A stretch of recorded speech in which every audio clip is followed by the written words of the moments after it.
Welcome to another episode of the Elite Real Estate Leaders Podcast. Today we have with us Monica Shea, who is the broker owner at KW Aspire.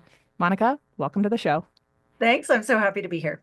We are happy to have you. And right before we jump into the good stuff, why don't you just get us started with what's your story, what's your background, and how the heck did you get started in the crazy world of real estate? It is a crazy world. I got my license in 2009.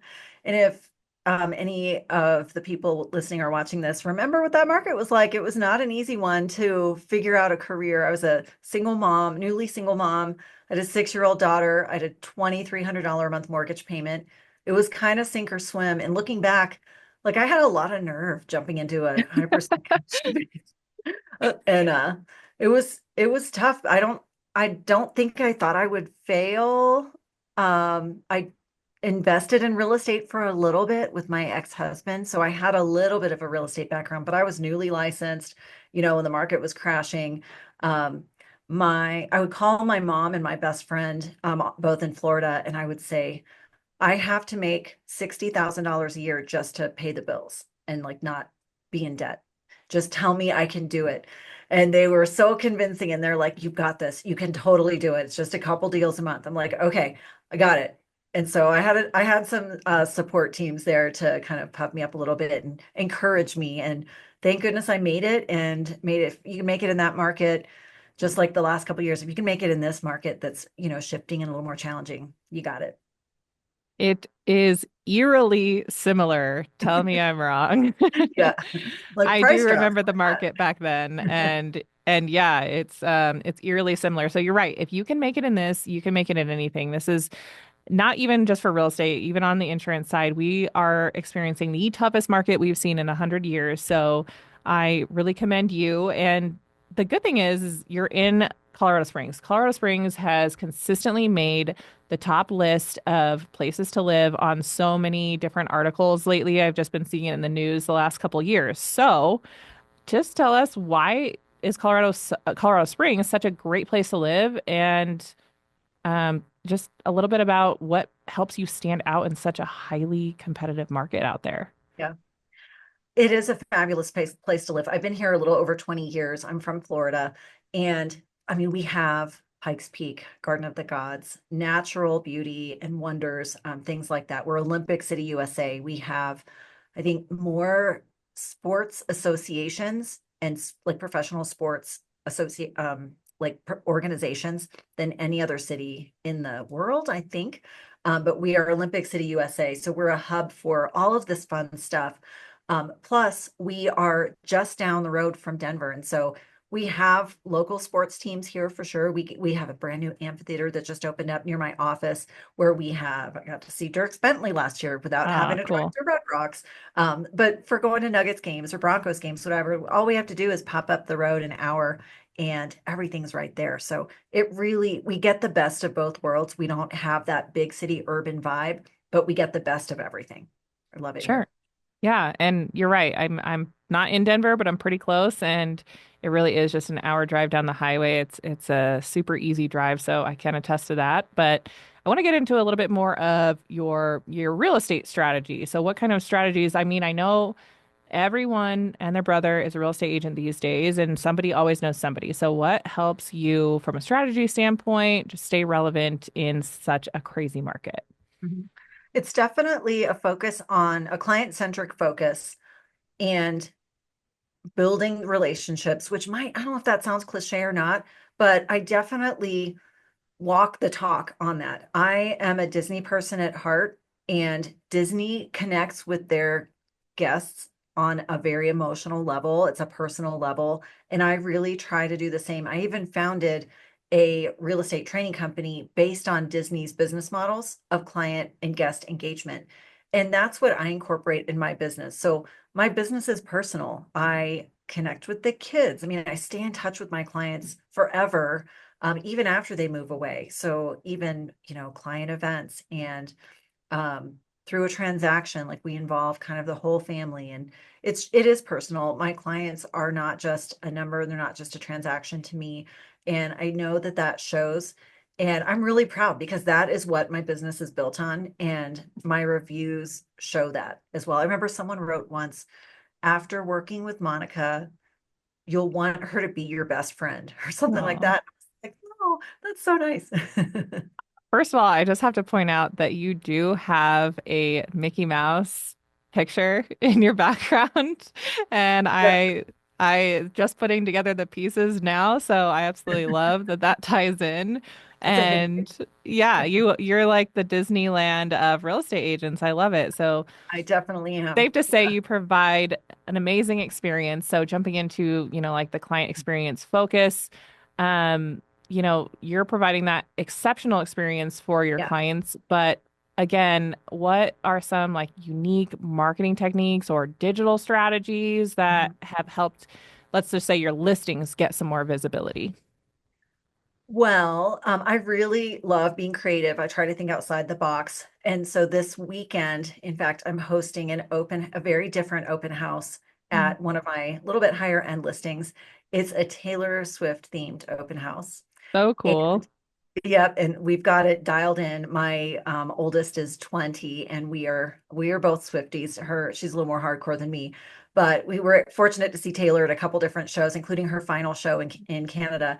And I have all the ideas, all the Swiftie communities. I've been able to kind of cull some ideas. So we have a whole menu that is tailored to the Taylor. era before. Yes.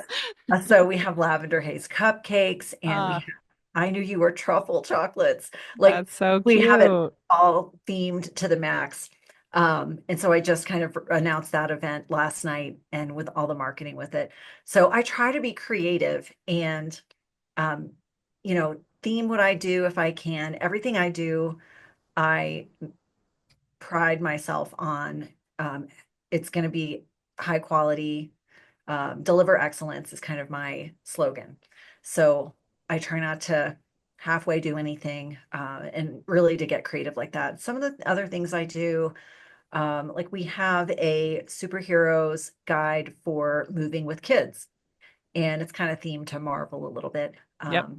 We have a monster-free home certificate for families with littles that are buying a home, and it says that like the inspector has checked under the beds and the closets and all the nooks and crannies. Mm-hmm. So little things like that to make That's it fun. cute. Yeah. I will say that that helps create such a close bond between you and your clients. And I think that is really important to have with the quite literally the most important purchase, the biggest transaction you will ever make in your entire life.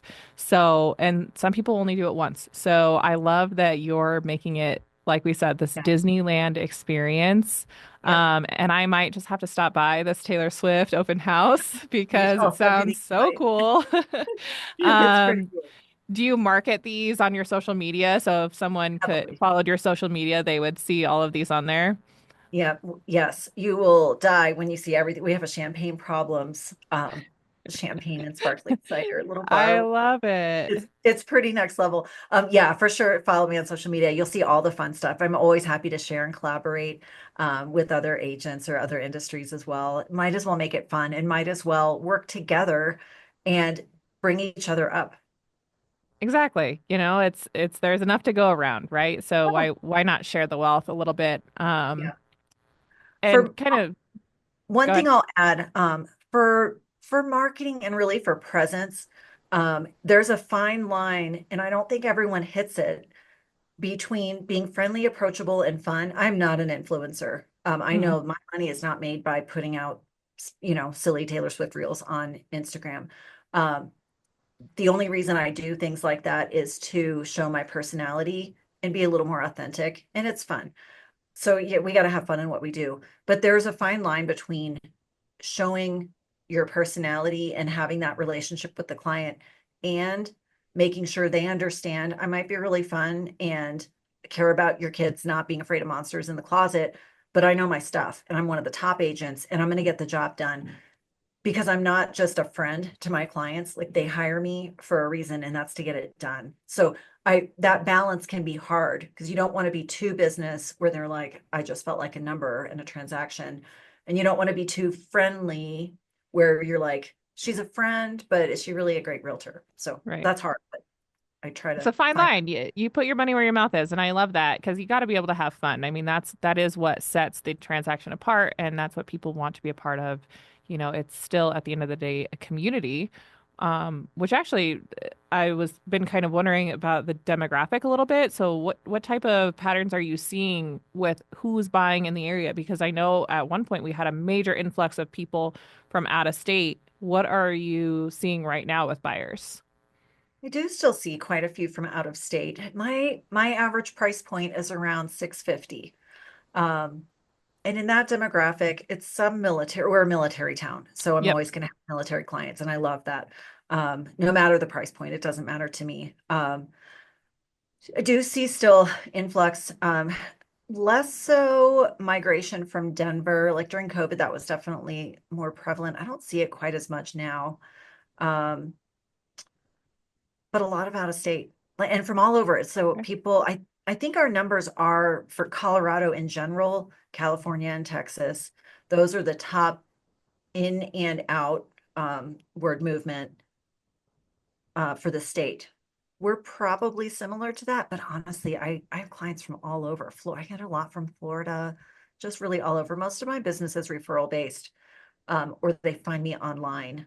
Sure. Like I don't buy leads from Zillow. There's nothing wrong with that, but that's not my business model. Hmm. So I don't know. There's probably string theory somewhere about how all of my clients are connected. Yeah, right. Um, the next question really is like, I know they're coming from out of state, but is Colorado Springs the place where you want to buy as an investment, or is it really just the place that people are coming to purchase their primary residence? And, what kind of transactions are you really seeing come through? Mostly it's going to be owner occupants. Hmm. I do think and I'm an investor too on a small, very small scale. I do think there's opportunity for buy and hold investments. When you look at the 5 and 10 year projections on values, like it's staggering. 500,000 or $500,000 home today, looking in 10 years at 850, like that's good money It to is. be made just living in a house or holding it and having someone pay your rent, pay your mortgage by renting. So I think there's investment opportunity. We're not but our average price point's a little higher. So it's in the low fives. So we're not one of those markets like Florida, which isn't having a great investment market right now. We actually picked up a property there as well.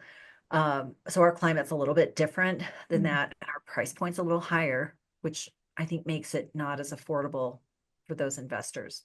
Most of my business, though, I would say 85% probably is owner occupants. Okay. Mhm. Any potential for if someone's really interested in short-term rentals and if they want to tap into that market, do you feel like there's a lot of potential there? I don't know if I'd say a lot of potential, because our rules are a little bit restrictive. And Mm, so like Manitou, I don't think they're even issuing anything on the waiting list. You do have to have a permit here. So there are some opportunities, but it's not a slam dunk like in some communities. right, right. Mhm. So probably stay away from that.